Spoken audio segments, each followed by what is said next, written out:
Paano mo masasabi kung high value ang isang lalaki? So, paano mo masasabi kung high value man ang iyong husband, ang iyong boyfriend, ang iyong live-in partner, or ang nanliligaw sa'yo? So, basically, ang makaka-relate dito ay yung may mga karelasyon na. Yung may mga boyfriend na, yung may husband na. So, ano nga ba pag sinabing high value man? So, pag sinabi nating high value man, sila yung mga kalalakihan na mataas yung self-esteem. High level of self-esteem. Meron silang malupit na level ng self-esteem. High self-esteem. Ano nga bang ibig sabihin pag sinabing self-esteem? Ito yung feel good sa sarili ng isang lalaki. So, ibig sabihin, kapag mataas yung self-esteem niya, maganda yung tingin niya sa sarili niya. No? Yung halaga, mahalaga ang tingin niya sa sarili niya. Ito yung personal opinion niya sa kanyang sarili. So, ito yung kung ang tingin niya sa sarili niya ay negative, kung ang tingin niya sa sarili niya ay positive, kung ang tingin niya sa sarili niya ay maliit, kung ang tingin niya sa sarili niya ay malaki. So, kapag ang pangit ang tingin niya sa sarili niya, pangit yung kanyang pagkatao, yun yung tingin niya sa sarili niya, yung self-image niya. So, ibig sabihin, mababa yung self-esteem niya. Dito na rin papasok yung self-confidence o yung tiwala sa sarili. Pero ang self-esteem ay malawak kaysa sa tiwala sa sarili. Okay? So, I hope na naintindihan nyo yun. So, that is the personal opinion ng isang lalaki sa kanyang sarili. No? So, importante ito sa healthy relationship. So, hindi ko maipapaliwanag sa inyo sa content na ito kung ano talaga ang self-esteem sa relationship because it's very long na discussion. So, to make the story shorter, no, fast forward. Pag sinabi nating high value men, high self-esteem, at saan ba galing yung self-esteem? Paano nabibuild yun? Nabibuild yun sa self-respect. Kailangan ay merong respeto sa sarili ang isang lalaki.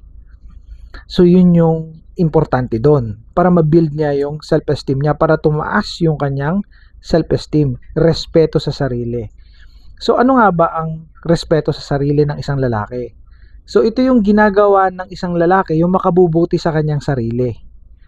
No, kahit na andyan ang tukso at pagnanasa. Kahit nandyan yung mga desires. So, it's a matter of resistance or resisting desires.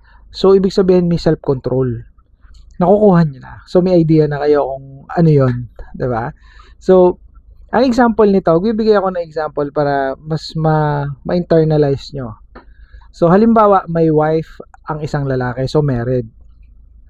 May umaaligid na babaeng super hot, no? Super hot, lupit. So, maalindog itong babae na ito. Talagang mapang-akit, marikit, mapang-akit. Kapag siya ay pumatol dito sa babaeng ito, low value man siya. Ganun lang kasimple yun. As simple as that. Low value agad yun. Walang self-respect ito. Itong lalaking ito. Hindi niya ginagalang, inire-respeto ang sarili niya. Okay? So bakit? Magtatanong niya, bakit naman? Sasabihin ng mga kalalaki, bakit naman? Dahil hinayaan ng isang lalaki ni married man ang isang tukso at pagnanasa na magdikta sa kanyang behavior at kanyang pag-uugali. Masdan ninyo ang mga lalaking nangangaliwa.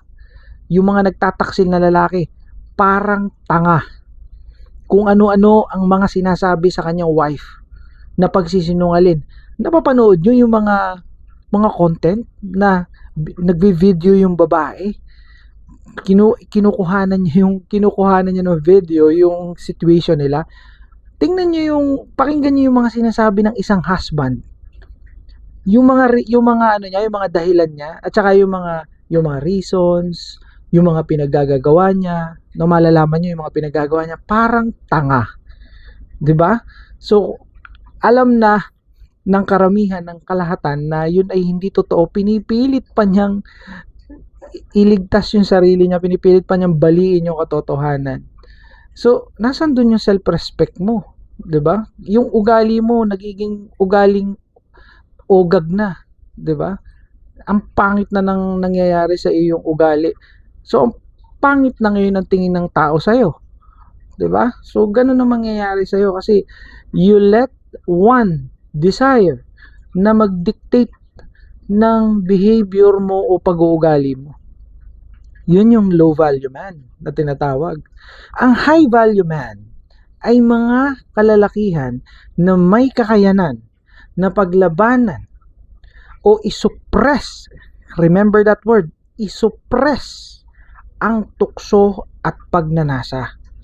Kahit pa may gumigiling-giling na dyan, may mga tumatambling-tambling na dyan, at may nagsesend na sa'yo ng mga kung ano-anong mga pictures na pang-mapang-akit at pag-aaya. Kapag nasuppress mo ito, nasuppress mo yung tinatawag na current desires o pangkasalukuyan na desire para sa iyong maayos na kinabukasan. Yun ang high value man.